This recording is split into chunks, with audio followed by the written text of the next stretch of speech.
No puedo estar en todo. De vuelta en Tolerancia Cero, nos encontramos con nuestro siguiente invitado, lo presentábamos y está aquí el candidato presidencial del Partido Humanista, Marcel Clot. Marcel, buenas noches, gracias por venir. Buenas noches, gracias a ustedes por invitarme. No necesita firmas, hay un partido político. Hay más de un partido político. Bueno, más de un partido político, pero por lo tanto no es un tema de firmas ni primarias, sino que hasta la papeleta, ¿no es así? Papeleta, exactamente. Veamos la siguiente nota, Marcel, y volvemos. ¿Te parece? Acá, por favor.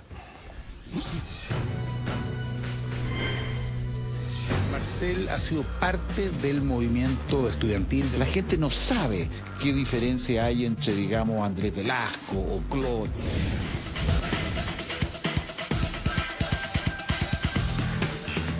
Las primarias están cada vez más cerca, pero esa no es una preocupación del economista Marcel Clot.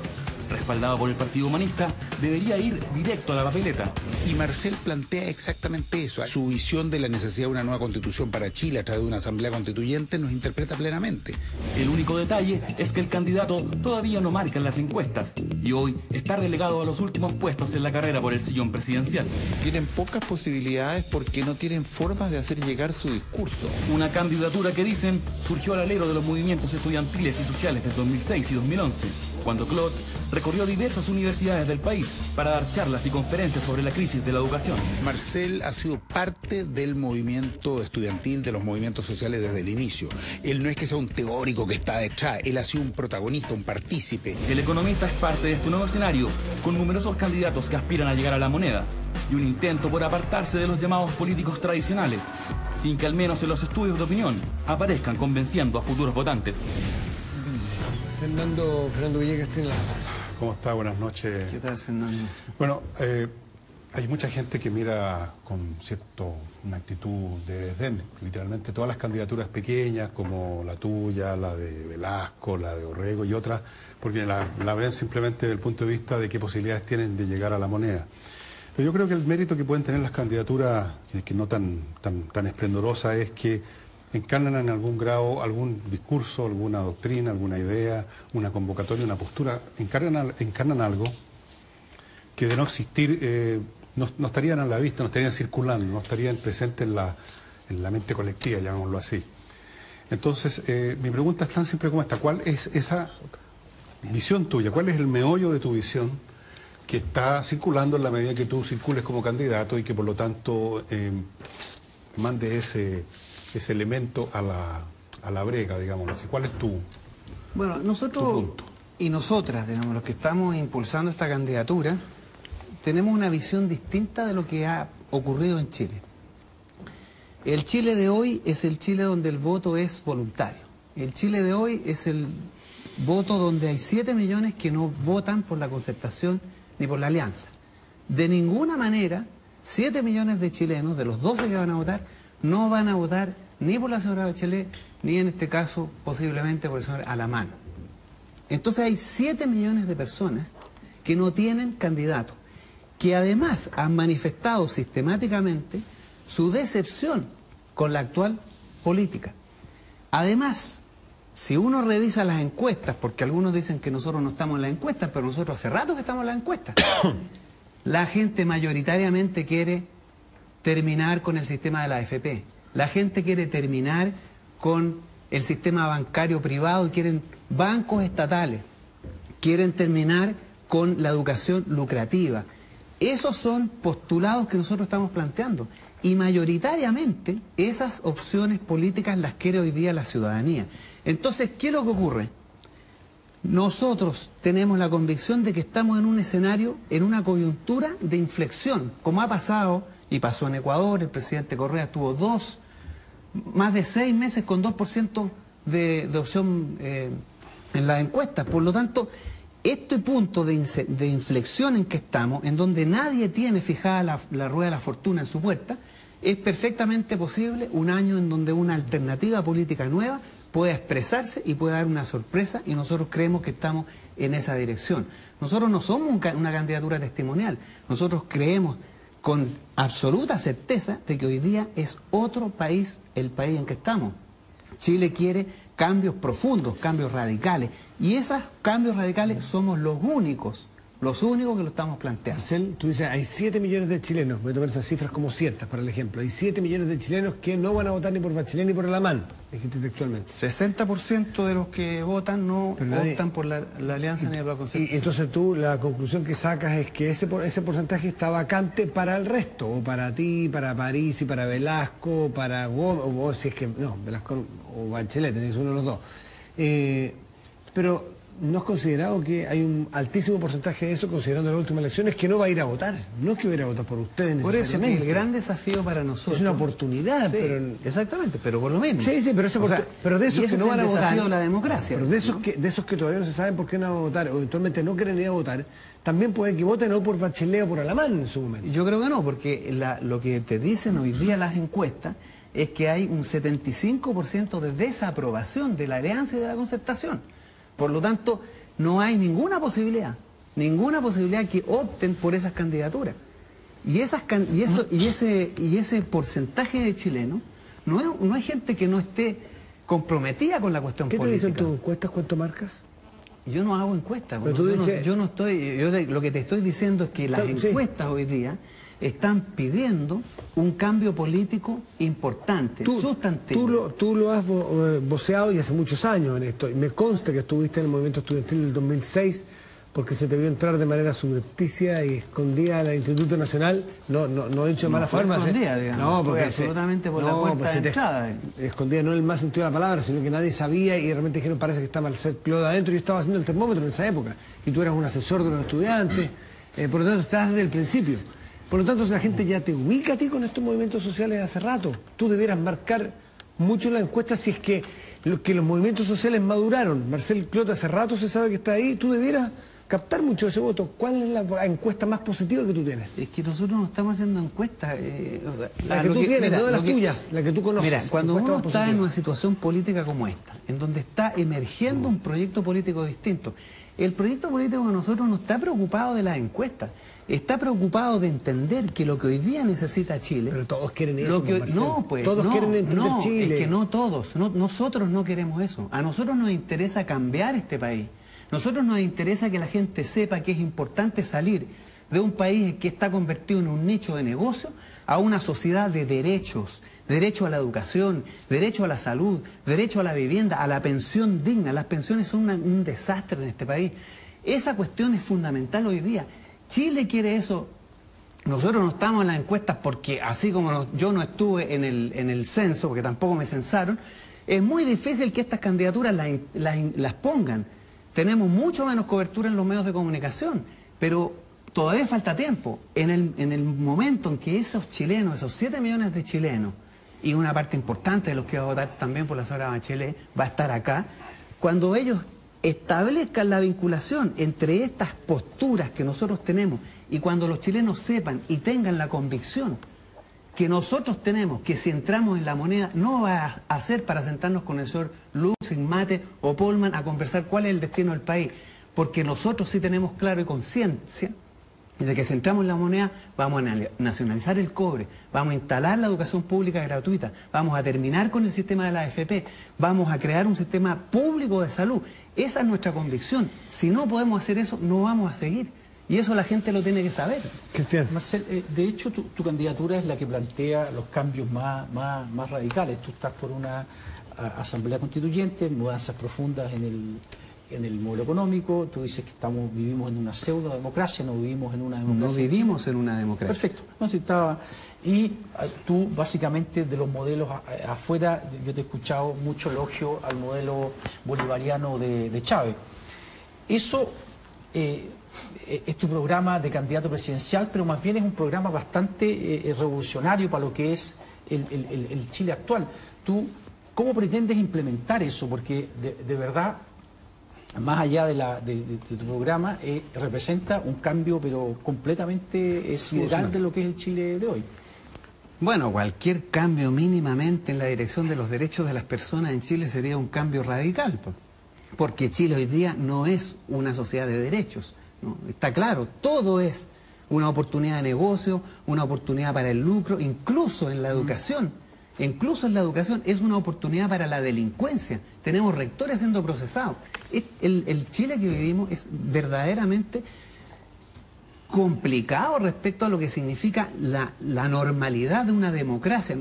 Obviamente cualquier país como Alemania, Inglaterra, Bélgica, transportar un modelo de ese tipo a Chile es claramente un cambio extremadamente radical, pero no es un cambio profundamente revolucionario. A ti, yo te he escuchado, lo que te gusta es el modelo básicamente bolivariano, ¿no? Tú estás haciendo una imputación que yo nunca he dicho. No, estoy haciendo una pregunta. Yo lo que he dicho es que a mí me parece que un presidente como Chávez, que trabajó y gobernó para el pueblo venezolano y no para las multinacionales como han gobernado en los últimos 40 años en Chile, me parece muy respetable.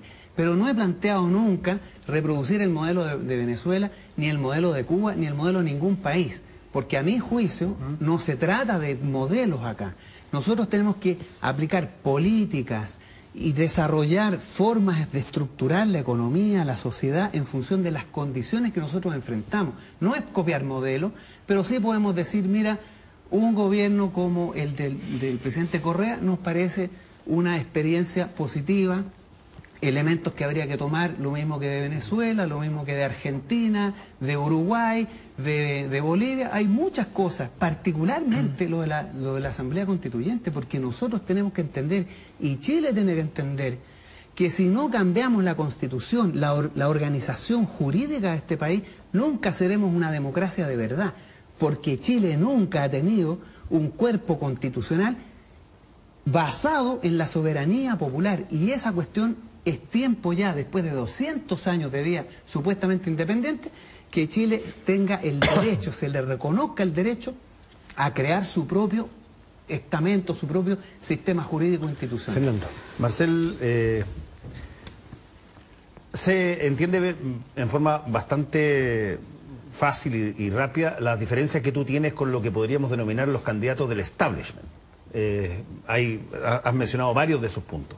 Sin embargo, una de las características que tiene por lo menos esta elección tal cual como está presentada hasta ahora es que hay un montón de candidatos que quieren presentarse y dicen presentarse y se presentan a sí mismos como fuera del establishment. No son del establishment, son de otros partidos o son independientes o no quieren ver nada con los partidos, proponen cosas algunos bastante originales.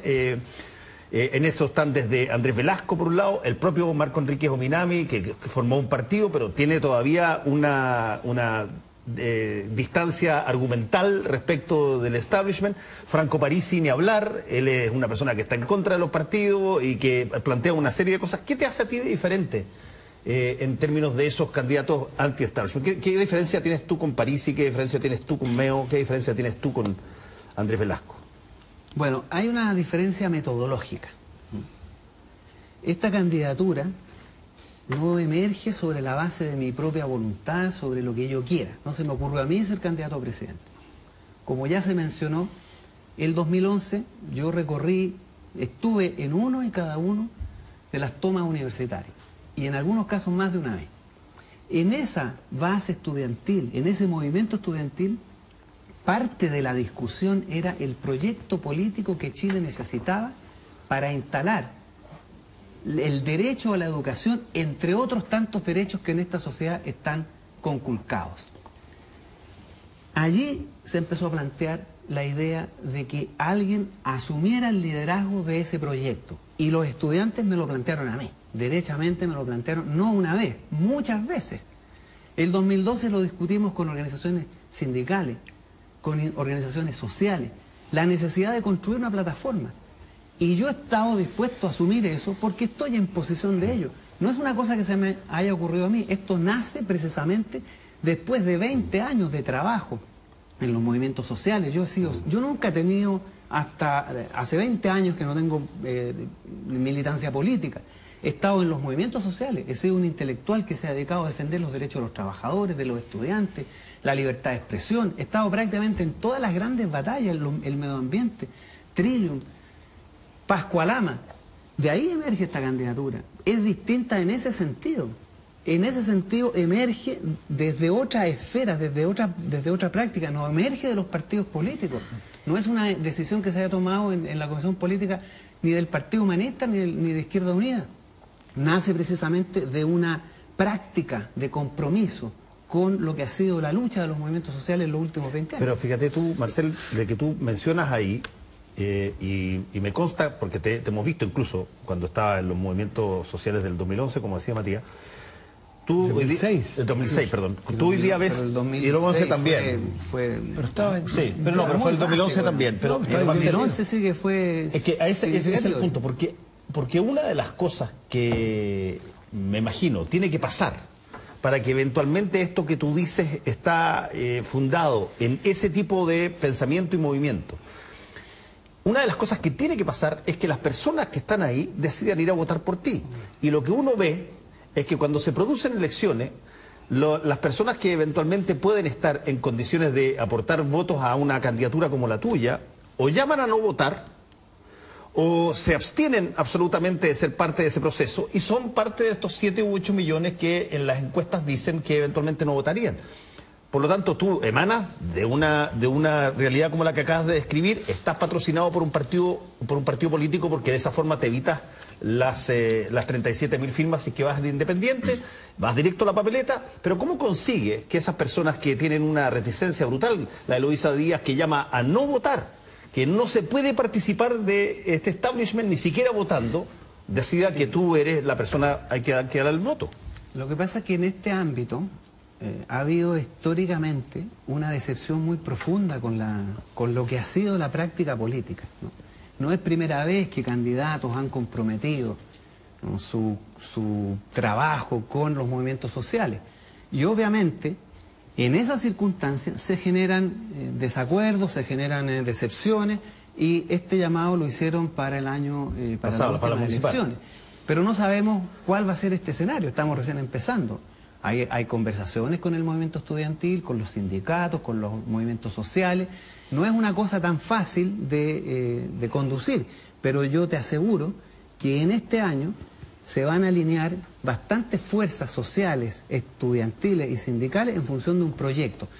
Yo creo, tengo la certeza, digamos, que este año, y además los movimientos sociales lo saben, y lo saben los movimientos estudiantiles, ellos están esperando la oportunidad para dar el paso adelante, porque en esta candidatura nosotros no estamos representando al movimiento social ni estudiantil, estamos invitando a los dirigentes estudiantiles, a los dirigentes sociales, a los dirigentes trabajadores que sean parte del proyecto, que estén en la primera línea, no que apoyen y marquen con el voto, sino que simplemente se integren, sean parte de la plataforma de dirigentes políticos, sociales, que nosotros queremos de alguna manera reproducir lo que fue el año 36, el Frente Popular, cuando una coalición de partidos nuevos, emergentes, que no era la coalición conservadora y liberales, fueron integrados también por organizaciones sociales, sindicales, estudiantiles, y le dieron al país un nuevo gobierno y un periodo importante en la historia de Chile en donde se fue consagrando la sociedad de derecho.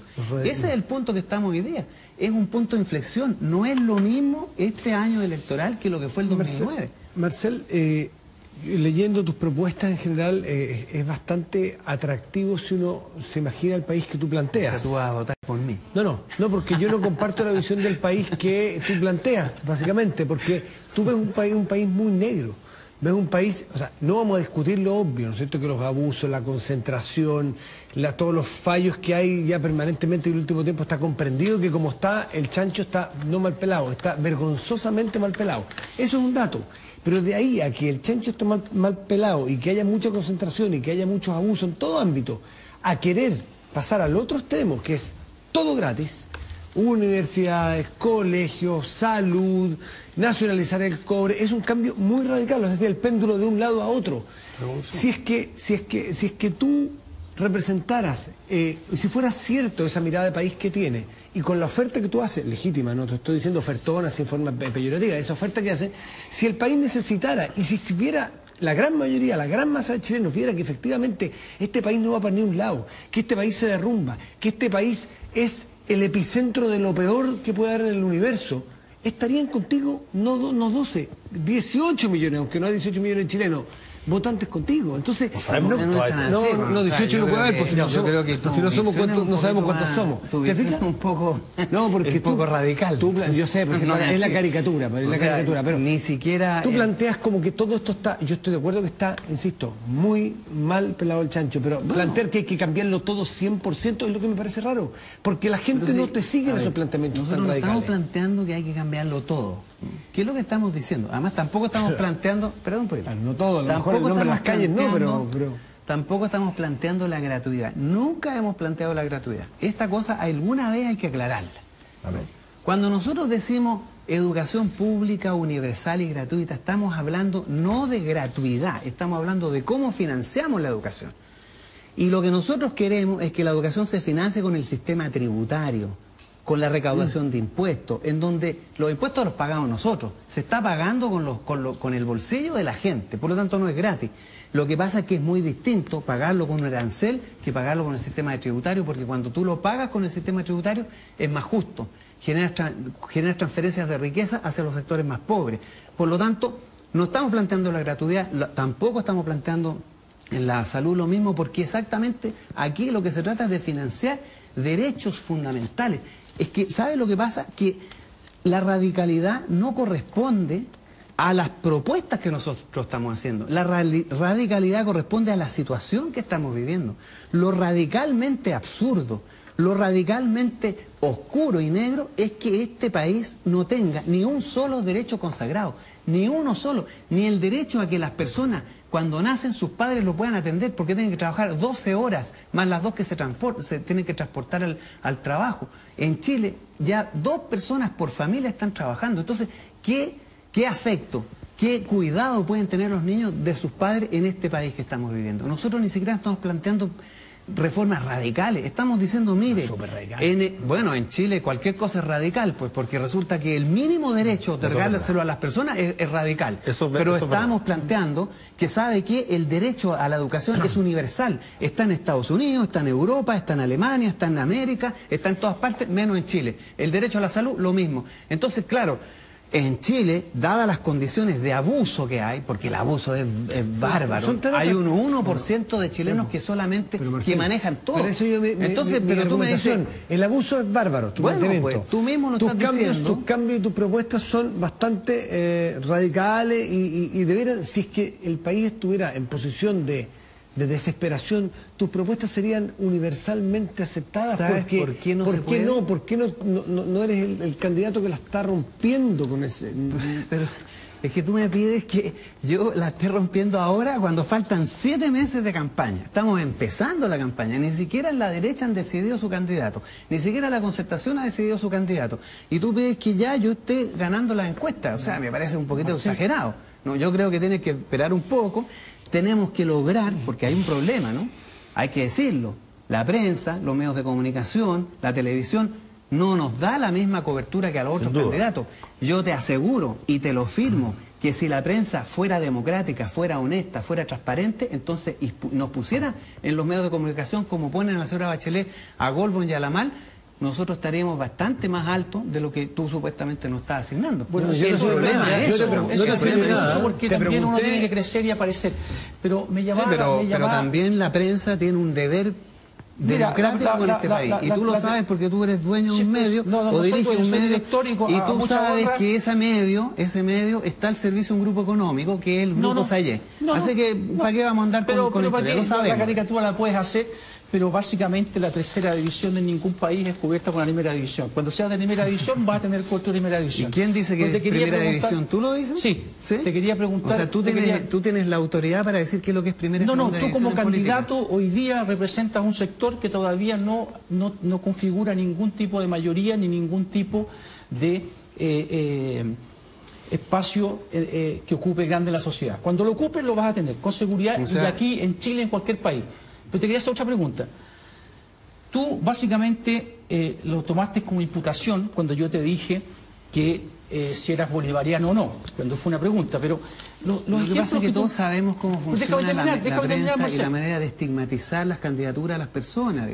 Sabemos que en Chile detestan a Chávez, el Mercurio, la Tercera, los medios de comunicación, los grupos económicos. Entonces, claro, el objetivo acá es mostrar esta candidatura como de aquel sector que obviamente no tiene la simpatía del establishment. Son mecanismos de descalificación y desacreditación que utilizan ustedes, digamos, los que manejan los medios de comunicación, ¿no? ¿Me dejas adelante, por favor? Yo te hice la pregunta, ¿no? Y tú lo tomaste como una imputación. Y como lo que tú planteas es tan radical, uno trata de ver... Eso es una imputación también, otra vez con que es tan radical. ¿No me dejas hacer la pregunta? Bueno, pero es que usa los conceptos de manera adecuada. ¿No quieres que ¿Hasta pregunte? cuándo? No, sí, pero lo que te pido es que por favor seas sobrio en tu manera de referirte a las propuestas que nosotros estamos haciendo, ¿no? Que trates de entender lo que estamos planteando y no califiques previamente lo que son esas propuestas. Te repito, yo te pregunté si te gustaba el modelo bolivariano y tú me dijiste básicamente que eso era una caricatura, pero que tú tenías buenas referencias de Argentina, de Ecuador, de Bolivia y de Venezuela. Y de Alemania y de Bélgica y otros países más, digamos, Finlandia, Noruega. Perfecto. Muchos más, digamos, ¿no? Pero como estamos en el ámbito latinoamericano, todos esos regímenes que tú mencionaste son de países que de alguna forma su sistema político y económico colapsó.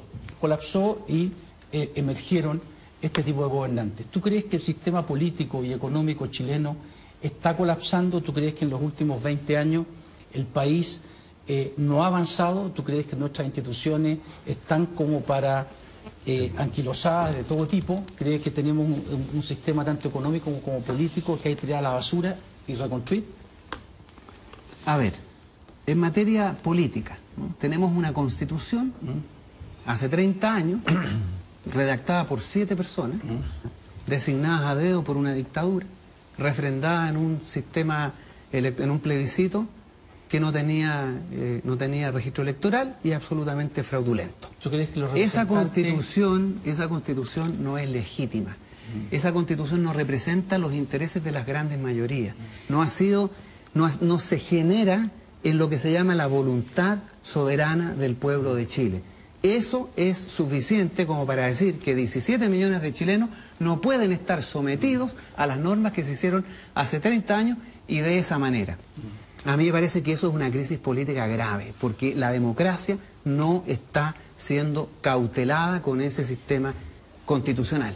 En materia social, cuando tú tienes que el 60% del ingreso promedio de una familia es de un banco, cuando 9 de 10 chilenos no terminan el mes con sus ingresos, cuando la mitad de los trabajadores gana menos de 220.000 pesos, cuando una persona que se jubila, cuando el 60% de los que se va a jubilar va a terminar con una pensión inferior a los 100.000 pesos, cuando ni siquiera los que están en la ISAPRE pueden tener asegurada la salud, entonces en materia social no estamos precisamente muy bollantes y precisamente amerita una transformación importante del modelo económico, porque esto es un modelo económico que ha generado una concentración del ingreso brutal. El 1% de los chilenos, estudia la Universidad de Chile, tiene un ingreso promedio 40 veces superior que el 80% de los chilenos. Y el 0,01% de los más ricos en Chile captura del ingreso más que en cualquier otro país capitalista. Eso, a mi juicio, me parece relativamente catastrófico desde el punto de vista social. Eso implica angustias, depresiones, enfermedades, violencia intrafamiliar. La situación social en Chile es más grave de lo que medios como La Tercera dicen, de lo que medios de comunicación informan. Entonces, a mí me parece que ahí hay que poner hay que hacer una intervención importante a nivel de la sociedad chilena. ¿Por qué está colapsando ahora si todo lo que tú dices, digamos, de la Constitución y de las otras cosas se arrastra en los últimos 20 años? ¿Por qué hoy día estaría colapsando? Está colapsando hace rato. Lo que pasa es que la gente, los procesos políticos son difíciles de... No cambian tan radicalmente como uno esperaría, ¿no? Hasta el 2011 el desencanto con la situación política, social y económica en Chile no había sido, por decirlo así, no se había Catalizado, no se había convertido, los chilenos no habían logrado entender esto. Por Ominami votó el 20%, pero fue un descontento que no estaba formalizado. Con el 2011, y aquí es importante decirlo por qué, cuál es la explicación. El año 2011 es la revolución política más importante que ha acontecido en los últimos 40 años. Con el movimiento estudiantil los chilenos entendieron cuál era su problema. La falta de derechos, la falta de educación, de salud, las viviendas de mala calidad, el abuso en el comercio, etcétera, etcétera. En ese momento hay una suerte de parametrización, ¿no? Se entiende cuál es el problema, se conforma la realidad y lo entienden los chilenos, y ahí las encuestas empiezan a decir: queremos bancos estatales, queremos terminar con la AFP, queremos educación pública o gratuita universal, queremos recuperar el cobre. Eso es importante, ahí se gesta el cambio más importante, y a partir de ahí hoy día es posible que estas candidaturas no sean testimoniales. Nos queda muy poco tiempo, pero te quiero preguntar, ¿cuándo sientes tú que vas a estar en condiciones de decir, porque se va a manifestar supuestamente esta vocación o esta decisión de la ciudadanía, ¿cuándo tú vas a sentir que efectivamente las encuestas no son un reflejo exclusivamente del establishment? ¿Cuándo tú sientes que tienes que aparecer? Si es que tú estás ahora hablando, dicho sea de paso, no sé cuánto te han invitado a los demás canales, pero nosotros aquí, cuando decidimos invitar a los candidatos presidenciales, tuvimos que tomar una decisión, y la decisión era si lo hacíamos de acuerdo a las encuestas o lo hacíamos de acuerdo a las personas que hubiesen manifestado y tenían chance efectiva de ser candidatos.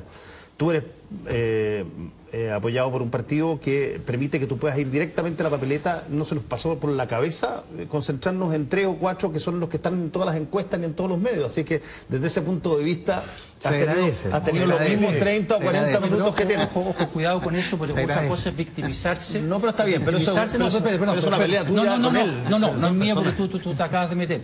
El tema es el siguiente: en cualquier medio de comunicación del mundo, eso pasa en Alemania, en Estados Unidos, en cualquier lado, hay obviamente una jerarquización en todos los ámbitos. Por supuesto, si de dónde se van. En Estados Unidos hay más candidatos. Y todos quieren tener más espacio que sí, lo pero que déjame aclararlo bien. Bueno. En Estados Unidos hay más candidatos, en Brasil hay más candidatos, en Argentina, en todos lados, y victimizar, si querés venir a decir aquí que están siendo objeto de una campaña, puede servir para tratar de buscar votos o hacerse el héroe. Pero no es verdad. Yo no me he hecho la víctima, te estoy diciendo algo que es objetivo. Pero mi punto es cuando tú sientes de televisión. Sí, pero también es objetivo. La tercera ni siquiera no hay pedido ni siquiera media entrevista, o sea, ¿para qué decir la tercera, digamos? Entonces, bueno, pero si mira, es simplemente sumar y restar, medir pero ¿cómo no va a meter calcular. El tema? Me parece obvio meter el tema. Si yo encuentro que esa situación es perfectamente comprobable, lo que tú estás diciendo, solo que tú le achacas una intención específica. Y yo digo que esa situación está dada en gran medida por cómo están dadas las realidades dentro de lo que efectivamente son los establishment políticos.